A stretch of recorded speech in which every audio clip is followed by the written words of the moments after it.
Spausk mygtuką subscribe ir pirmoji gauk galimybę išvysti visus mano video blogus. Kurkime makiažo receptus kartu. Šiandien kalbėsime apie išleistuvių makiažą ir dažniausiai ši diena susideda iš dviejų dalių. Diena prasideda nuo diplomų įteikimo, o toliau keliauja išleistuvių vakaras. Pirmoje dalyje turėtume atrodyti išraiškingai, tačiau gaiviai ir natūraliai. Antroji dalis mums leidžia atrodyti ryškiau ir išskirtiniau. Šiandien kalbėsime apie tai, kaip transformuoti dieninį makiažą į vakarinį makiažą. Pirmajame etape labai svarbu gerai pasiruošti veido odą. Siūlau naudoti silikoninę bazę, kuri padeda išlikti makiažui ilgiau. Užsimaskuojame visas odos problemėlės, kurias matome ant odos paviršiaus. Paakių zonai naudojame paakių maskuoklį. Pasirinkite ilgai išliekančią kreminę pudrą ir denkite ją su teptuku centrinėje dalyje tankiau, o išorinėse dalyse šiek tiek retušuodami. Perteklį nuimkite su kempinėle. Labai svarbu, kad veido odos spalva nesiskirtų nuo kaklo spalvos. Pasirinkite stipriai matizuojančią ir labai gerai fiksuojančią kompaktinę pudrą. Tankiai fiksuojame centrinę veido odos dalį. Nepamirškite šio produktą įsimesti delninukę, jo tikrai prireiks dienos bėgyje. Bronzanto pagalba kontūruojame skruostikaulių zoną. Švelniai perbraukite per žandikaulių zoną ir plaukų augimo liniją. Keliaujame prie highlighterio panaudojimo. Jeigu jūsų oda riebi, šį etapą praleiskite. Tuo pačiu produktu dengiame ant viršutinės lūpos bei nosies nugarėlės. Keliaujame prie antakių formavimo ir šiame etape siūlau naudoti gelį, o ne šešėlius. Dienos metu siūlysiu šviesesnę antakių spalvą, vakarų galėsime ją šiek tiek pasitamsinti. Nepamirškite, kad atspirties taškas yra jūsų plaukai. Keliaujame prie akių, naudosime vokų šešėlių bazę. Pasirinkime tą patį produktą, kurį naudojame skruostikauliams, ir jį pasidenkime ant viso judriojo voko. Zonoje po antakių šiek tiek pasišviesinkime su šiuo produktu.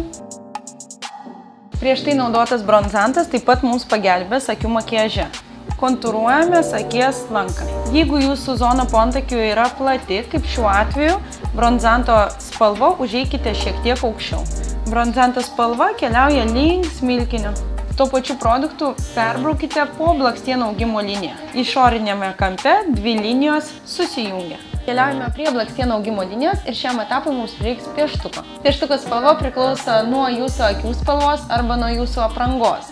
Šiuo atveju pasinaudosiu ruda spalva arba esamą modeliui mes galėjome naudoti samaninės spalvos pieštuką. Pieštuko pagalba perbraukite per visą blakstienų augimo liniją. Teptuko pagalba išretušuokite ir nepalikdami kontūrų nuo pieštuko. Apatinėje blakstienų augimo linijoje paryškinkite tik išorinį kamputį. Atitinkančios spalvos šešėlių užfiksuojame zoną, kurią išpiešime prieš tai su pieštuku. Keliaujame prie blakstienų tušo. Šiuo atveju mums tiktų bordo ir visi tamsūs atspalviai, arba, kaip ir minėjau, natūralūs kūno spalvos. Labai svarbu pasirinkti ne tik lūpdažio spalvą, bet ir jo tekstūrą. Šiuo metu yra labai populiarūs matiniai lūpų dažai, tad jeigu jūsų lūpos leidžia jais naudotis, jos nėra išsausėjusios, pasirinkite būtent matinius lūpų dažus, jie išlieka ilgiau.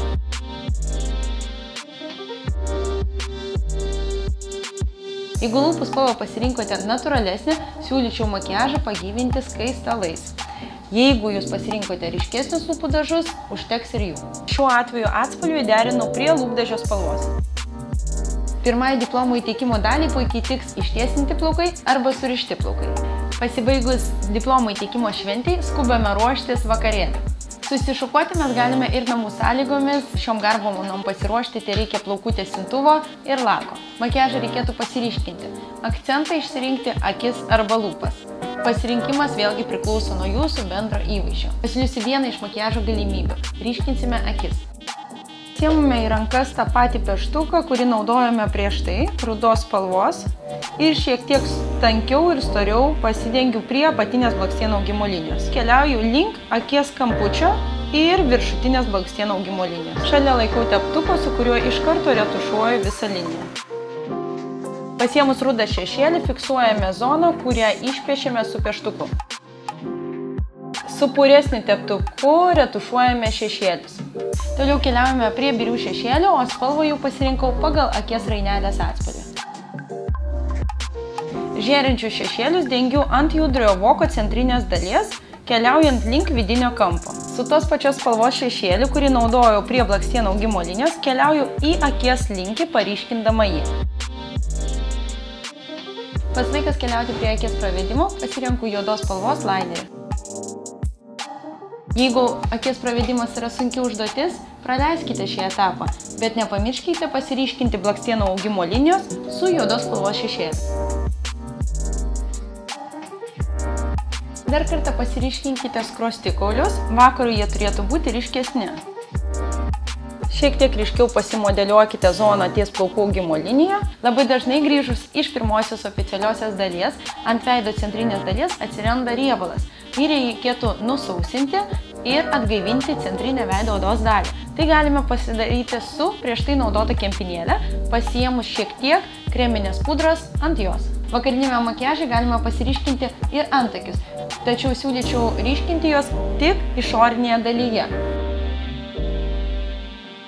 Jeigu turite deimantinės daleles, galite pasiryškinti skruostikulio zoną ir suteikti jūsų makiažui puošnumą. Prisiminkite vieną, riebiaodėm šį etapą reikėtų praleisti.